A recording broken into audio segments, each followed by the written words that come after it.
Part 4. So then, it was going really well at that point, I felt. It was like time-wise, I was keeping my eye on it, thinking like, oh, I don't think we're going to get this done in the day. But these guys have said tomorrow's fine for them, so that's not really an issue. But in terms of the footage we were getting, I felt like we were... Personally, I felt like we were getting it. How did you feel at that point? Can you remember? I didn't feel like we had all the shots, but I remember like actually talking to you like at the time. Yeah. Like I couldn't work out what shots it was that were missing. We do actually know, like we did actually miss like a couple of shots that we wanted. But I'd written down, I just basically sat and wrote down all the shots, and that wasn't one of the shots on the list. Like I couldn't work out what it was that we were missing. So it came down to very similar to us actually planning the film in the first place of, I think we're ready. There were 2 shots that we didn't get, and one of them we just got at the wrong time. Yeah. And one of them we didn't get, and it was only like after we realised. But again, we'll talk about that at the end. Why don't we? This is building up. Give the audience a reason to fucking stay listening, because we've probably been prattling on for God knows how long at this point. At least an hour. Maybe this is in parts. Hello, welcome back. This is in parts. So we got lunch out of the way. Nice, good chat lunch. Talked about wrestling a lot, because Danny's a wrestling manager and had just at that point wrestled managing her bloke against Grado, and Grado had kissed her, and I thought that was fucking amazing because I fucking love Grado. Who doesn't? If you like British independent wrestling, Grado's like the name that you know. Yeah. I think Izzy was just sort of left like, oh, I don't really like wrestling. I remember she asked if wrestling's fake, which is only someone who doesn't know about wrestling could ask. Yeah. No wrestling fan ever asks if it's fake, because no wrestling fan ever gives a shit if it's fake. Like, it's not about if it's real. Did that person really get hit by a chair or any of that shit? It's about fucking getting to chant and shit. So I think we talked to Izzy as well. Like, I don't want to make Izzy sound like she wasn't involved at all, because she was great, like dead fun. And then we went back and we filmed the close-ups bits, and I remember this. It took a bit of time because their performances were absolutely great, but they just weren't right. Yeah. It wasn't working, and they were like, why isn't it working? And I remember, like, in my genius moment of, like, I sort of know that this isn't what I want, but I know. I was like, what don't I want that's happening? And it was like, well, they keep just talking. It's like they're talking at each other, and I don't want it to be like that. I want it to be like a conversation. So I just said, like, you're not really playing off each other. Try playing off each other more. And the next fucking take, it was like, boom, they were back on. And the majority of that take and the one after are the ones in the film. And that's when, like, Izzy started doing these amazing facial expressions, especially about Watergirl. All the stuff where Izzy's talking about her sister Watergirl. Like, she's looking at Danny and pissed off at Danny, and she does this yes, which is like, yes, kind of stuff. I was like, yeah. Because Izzy's like, I think Izzy's a confidence actor, if that makes sense. Like, once she's got an instruction and it's working, she goes to fucking town on it. And, like, all that like, in the film, she pulls a book out. Yeah. And we've edited so it's like Danny's looking at her with the book and stuff. That was all Izzy. It was like, Izzy go to town, and Izzy does go to town. Yeah. I can't recommend Izzy highly enough, actually. I think I don't think she's studying acting at university. I'm pretty sure it's something else. I think it's something to do with sports. Yeah, sports psychology or something. And I know she's involved with teaching and stuff. She's very, she's very every woman. But when she wants to do acting, like, she'll be a credit to anything that she's in. Big fan. Definitely want to work with her again. And Danny too, of course. It was nice to finish a film with Danny in. But yeah, so they, like, I remember that moment, because I still live off that moment, as that was a moment when I directed. And it worked. Which, in the build-up to this... Dear Dream Journal. In the build-up to this, part of the reason that this is such a big thing for Sam is that on the last film, and... No, not just the last film, in rehearsals and every fucking new thing. Films.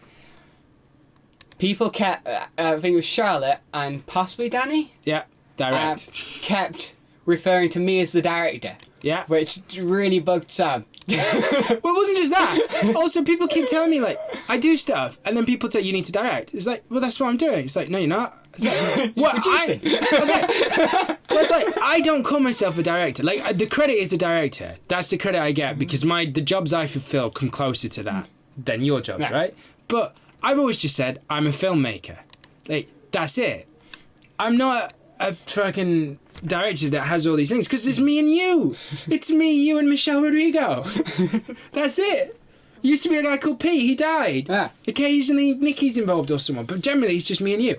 So I just do what I think is right and try and do stuff. And then people are like, direct. It's like, what do you mean? Give me a physical, proper task. Tell me what it is you want. Do you want me to tell you how to act, how I see the scene, discuss the character with you? Give me that. Don't just say direct, because what the fuck is direct? Like, Coen Brothers, they direct way different to Tim Burton, who directs way different to Transformers director dude, who directs way different to Kevin Smith. Do you know what I mean? Like, there isn't a standardised thing. Well, I call you a director because you said you wanted to be a director. It's the same reason you tend to call me an editor. In film school, I did, yeah. But that doesn't mean I don't call myself a director, do I? One day, maybe. Sometimes. When do I refer to myself? I introduce myself as I'm Sam, my director. If people ask you to refine your role. Yeah, then I say, well, I'm kind of the director. Well, I say writer more than anything. But yeah, so anyway, so that moment happened, and I was like, yeah, dear Dream Journal, today I directed. It felt good. It was everything I hoped it would be. After that, the close-ups, we got there pretty good. The hand fire thing, like I said, we'd rehearsed it. So that effect went off without a hitch. We tried making a bit of an arty pull focus. It's in there. Is the pull focus in there? Yeah, it's not very good, but it's in there. But I didn't do it the way that it was designed to be. Yeah. But it's the shot we used. Okay. But we also got like a standard safety one with Izzy walking about. You know, there's flames on her. Yeah. We're at the borderline of the foam spray now. So we got all those, and we got Danny standing up, and we wrote down at that point. You wrote like all the shots, and then I added some random shots that we weren't actually getting just for shits and giggles. I believe Lesbian Kiss did not go down particularly well. They weren't a fan of that one. Now, you were. I and found you're it. like, oh no, Sam's written down Lesbian Kiss. Well, I was like, well, that was you wrote it down just before I was about to tell the actors what we were doing. Yeah. I was like, all right, I'm going to tell the actors what's on the list. I wrote that down. Like, one of the things with actors that we do, you can play Peggle for me if you want, is I always tell them we're not very professional. And that's the type of shit we do. We write messages and fuck around and always try and distract and make each other laugh. That's just part of what we do on set. It's a fucking good job we tell people, because that moment there, if we'd been with pros, they would have, Yeah, so I'm there like, right, so we need to do the fire shot, the foam shot, and then it's the lesbian kiss, and then we'll move on to, and I just both stood there like, what? Well, no, Danny, like, me. Danny, did the, these boys, so immature. Yeah, do you know what I mean? She did that kind of thing, which is like, you're not being funny, because Danny's actually got a pretty good sense of humour. Yeah. So then we got all those like effect shots, and all of those we got right. The standing up, the fire, the Izzy walking around, fire on her, like they all worked as the clean palette we can edit on these shots. Then it came time for the foam spray. So the spray we'd settled on was 2 cans. Danny holds them, tries to keep them as close together as possible, and just spray until the can's out. Now, I assumed, because we did the spray test we did with Izzy, like, We did 3 times. We did 3 times, and they're like maybe 10 seconds each. Yeah. Now, I assumed like that the cans would be nearly empty at that point, because the instructions is like 1 can might last you an entire Bugsy Malone show, and you're probably spraying it like 5-6 times. So I'm like, okay, so this isn't going to last long. We'll use, because I ordered 4, 2 for tests, 2 for on the day of filming. Yeah. I'm going to put the whole unedited clip in so people can time how long this takes.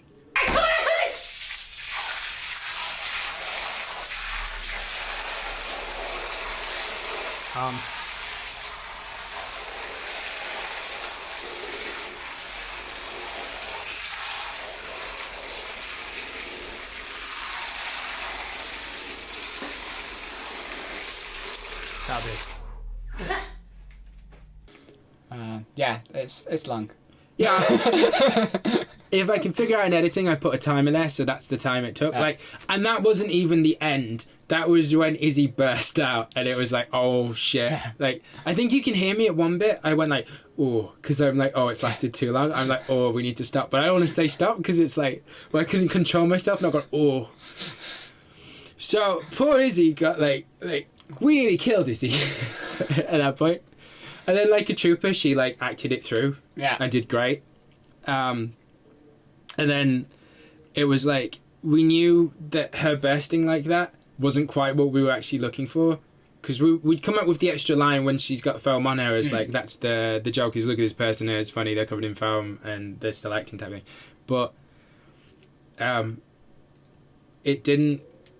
it wasn't supposed to be like she burst through like that. So, but we weren't doing it again. Not after that. I was not putting Izzy through that shit anymore. Like, we were done. She by that point. So we just went with it, and it actually worked out.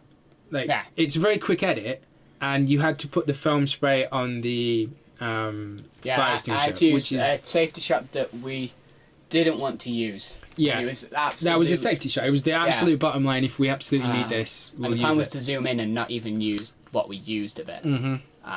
But it didn't work zoomed in. It didn't work zoomed in. Yeah, which is the clip of Danny with the fire extinguisher, and we put the foam spray in there. I'll take over Peggle. Yeah, we put the foam spray effect, which took a while to find one and use one that you liked. And you still don't really like it. It was the best one I could do. Yeah. Other people might know how to do better ones. I'm not a special effects editor. Like, Sam keeps making writing scripts with special effects in, and every time it's like, do we need the special effects? It's kind of the point of the film. Great. Cheers. To be fair, I always ask, do you think we can do this? And you say yes, but most of the time that's an experience. What your answer is, yes, we could do that. Yes. But you don't follow that up, but we definitely shouldn't. So I take it as, well, we're fucking doing it then, hooray! You know what I mean? Well, no, normally, you go, can we do this? I'm like, it's like, can we do it? I was like, we could do it. It's like, cool, we're doing it. Okay. Yeah. We could do it. Yeah. That's it. What's the next one? Time travel and shit. Anyway, so we got the spray effect, and that happened. But there was a shot we missed, and we actually got it, but we got it the wrong time. There's supposed to be one last shot, which is after when Danny tells Izzy, Dr. Deeds tells Pyrobelle, don't speak to your sister, and Pyrobelle turns around. She's supposed to be much further back, and it's supposed to be like a corner, a shot where she's in the left of camera, like her shoulder and stuff, and you see Dr. Deeds, and then Izzy passes the camera, and then Dr. Deeds goes back to writing something, and that's your end shot. Yeah. We got it earlier, didn't get it at the end because we assumed we got it earlier, and the big flaw was she had no foam on her. Well, the big flaw was that in the actual foam shot, when we did spray the foam, Izzy didn't walk anywhere near as far away before she turned around. So she never crossed the line, which is what the original shot was designed for. Yeah. So the original shot should have worked because you shouldn't have needed to see the foam. You would just see like almost a silhouette from behind. Yeah. And it would be fine. But because Izzy didn't move over there, suddenly, unless we made Izzy teleport, it made absolutely no sense for that shot, so that shot no longer fit. Yeah. And then we did, very briefly, consider bringing Izzy back and Danny, spraying Izzy with foam and doing it again. But then we're like, no, it's not worth that hassle for that one shot. That will be a compromise ending. You know what I mean? Which I still, the ending is what the ending is. And the other shot, because we've reached the end of the production side of things, is it was a shot of... Well, the one that I missed is Dr. Deeds at the beginning. A shot for the beginning, which is Dr. Deeds at her desk writing, that would have taken a lot of time, that would have then gone in the opening credits. You had an idea, so each credit would be interspersed with Dr. Deeds in the office. So I had an idea of a wider shot of Dr. Deeds in the office. We tried with what brief shot we had of putting the shot before the credits to try and establish, because I'm not sure it's all that great at establishing it's the doctor's office. I think quite quickly the dialogue tells you it is, but it's not, it's not quite as strong an establishing of the location as I would have liked. But yeah, the shot you wanted. Well, the shot that I wanted was the one that I mentioned before. But with that, the reason we didn't get those shots, it wasn't so much we didn't get the shots, Didn't plan. as we didn't get long versions of the shots because Yeah. we didn't plan. We didn't plan those titles. We just had the idea for those titles, like after we'd already filmed. But we thought we had those shots when we had the idea for the titles. Yeah. And we just didn't like. Well, we had the shots not long enough. Yeah. Was the issue, and we were like, "Oh, we've got these shots," and we should have, in hindsight. But we didn't actually plan titles. That was the one aspect we didn't plan of that film was our credits. Yeah. We just assumed it would be very simple, put something in. Because most of the time we just leave the camera rolling for fucking ages before we go in, and you can just take the sound away and it works. But it was not to be. No. But yeah, so that was that. That's the film. That's the filming aspect. Yeah. Now let's talk about what you think about the film. If you're happy with it, if you're not, blah, blah, blah, blah.